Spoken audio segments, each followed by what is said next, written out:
Bonjour, heureuse de vous accueillir à cette mini-conférence. Merci d'être là. Je voulais vous faire goûter à la richesse insoupçonnée de la revue Parabole, entre autres à un article de Jean-Yves Thériault, bibliste et professeur retraité à l'Université du Québec à Rimouski, qui a pour titre « Être un artisan de paix, c'est s'affilier à Dieu ». Ces temps-ci, le téléjournal ne cesse de nous présenter d'abondants reportages sur des conflits de guerre tenus en Ukraine et Russie, puis en Israël et Gaza. On se demande à quand la paix dans ces régions-là. Le sujet de la guerre est à la mode, il l'a toujours été, hélas. Faut-il se surprendre de lire quelque chose de semblable dans la Bible? À notre grande déception, dans l'Ancien Testament, on y retrouve plusieurs récits de guerre, ce que le Nouveau Testament n'a pas. On entend plutôt Jésus parler de paix. Il nous enseigne comment devenir un artisan de paix à la lumière des béatitudes.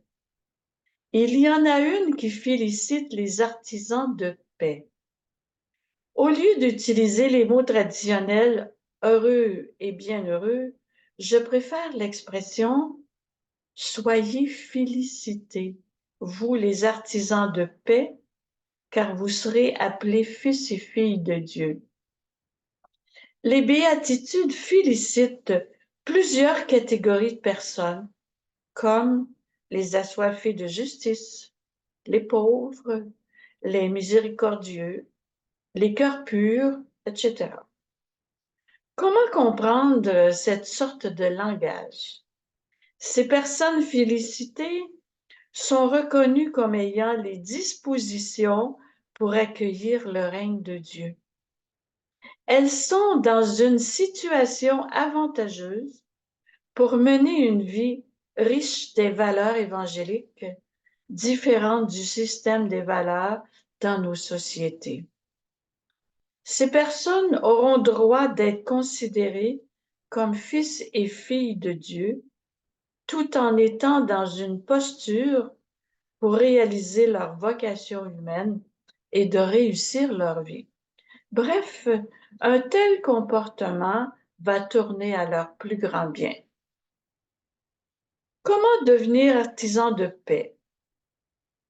Comment mettre en branle une activité qui génère la paix, laquelle doit être comprise comme une activité qui favorise les relations interpersonnelles et la vie communautaire? La paix évoque la plénitude de l'harmonie.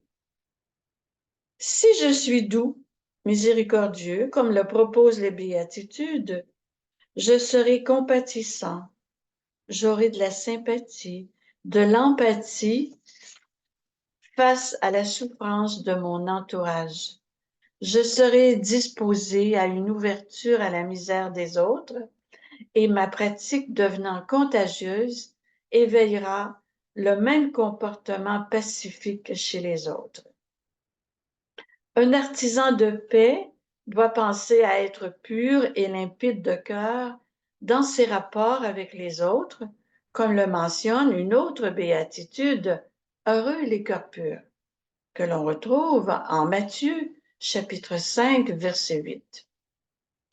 La transparence, la vérité avec les autres éloigne et neutralise les tendances au mensonge, à la fraude, à la corruption, qui sont des sources de désaccord, de compétition malsaine, de vengeance et de guerre. Tout cela brouille les rencontres au lieu d'apporter la fraternité, la concorde, l'harmonie, la paix tant recherchée. Un engagement sérieux à inventer des moyens pour favoriser l'épanouissement intégral des personnes et des collectivités s'impose et apparaît comme une nécessité pour vivre sainement et pacifiquement. Les béatitudes, comme plusieurs le pensent, ne sont pas seulement une récompense future, mais c'est la promesse que Dieu reconnaît un fils et une fille en la personne engagée à promouvoir la paix. Il existe une relation de connivence avec Dieu, faite d'une adhérence à sa manière de concevoir l'être humain comme fils et fille de Dieu. C'est ni plus ni moins s'affilier à Dieu. C'est entrer dans sa compréhension des choses. Jésus a été l'être le mieux affilié à ce que le Père conçoit comme l'existence idéale sur terre. En devenant artisan de paix, je vis dans la filiation divine et cette vie continuera après ma mort dans une seconde vie, la vie éternelle. Un autre enseignement de Jésus peut inspirer la conduite d'un artisan de paix. Il existait autrefois un ancien précepte contraire à l'Évangile. Œil pour œil, dent pour dent. Ça nous est rapporté en Matthieu au chapitre 5, verset 38. Tu m'as fait mal, bien je te fais mal. Et on n'en reparle plus. Pour l'enrayer, Jésus recommande un changement d'attitude dans les rapports humains.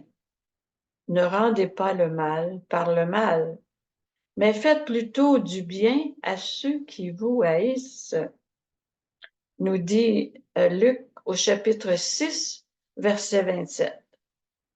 En agissant ainsi, j'indique mon désir de fraternité et j'ouvre la possibilité d'une réflexion sur la qualité des échanges souhaités.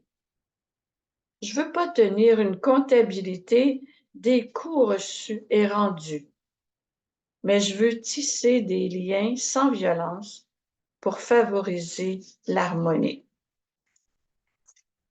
Les rapports d'agressivité pourront éventuellement se transformer en rencontres égalitaires pour une véritable paix sociale. Être artisan de paix n'est pas seulement désirer la paix, faire des discours condamnant la guerre. C'est d'abord s'engager dans son milieu de vie à faire aux autres ce que l'on voudrait qu'ils nous fassent et appuyer par solidarité les mouvements déjà en marche qui favorisent les rapports interpersonnels et sociaux militant pour l'épanouissement de la personne humaine.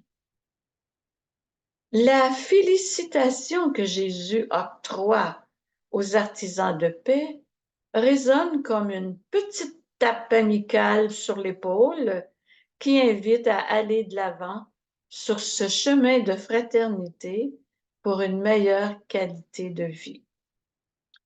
Elle encourage à opter pour cette direction. Nous avons un modèle en la personne de Jésus qui a subi injustice sur injustice et qui a imploré le pardon pour ses bourreaux. Il a tué la haine dans sa vie. Il n'a pas demandé à son Père correction et condamnation pour ses ennemis. Il a plutôt fait preuve d'un très grand amour en donnant sa vie pour tous et toutes. Comme Jésus, un artisan de paix est appelé à pratiquer la miséricorde, offrir le pardon, même l'impardonnable.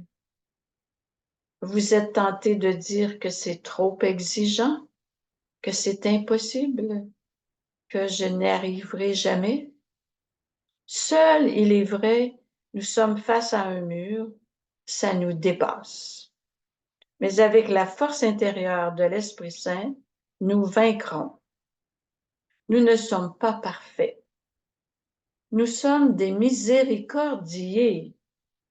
Nous avons reçu le pardon pour pouvoir le donner aux suivants dans une grande générosité, allant jusqu'à la magnanimité parfois.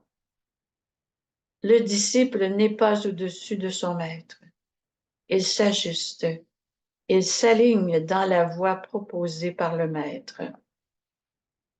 Restons ouverts à l'appel biblique de vivre dans la paix du Christ. Le meilleur lieu pour en goûter la plénitude, c'est en Jésus lui-même, nous rappelle Jean au chapitre 16, verset 33. Que la paix du Seigneur soit toujours avec nous, partout et toujours. Les personnes qui le désirent peuvent recevoir mon texte en écrivant à polybois@hotmail.com. Alors, j'appelle Polybois, PAULIBOIS,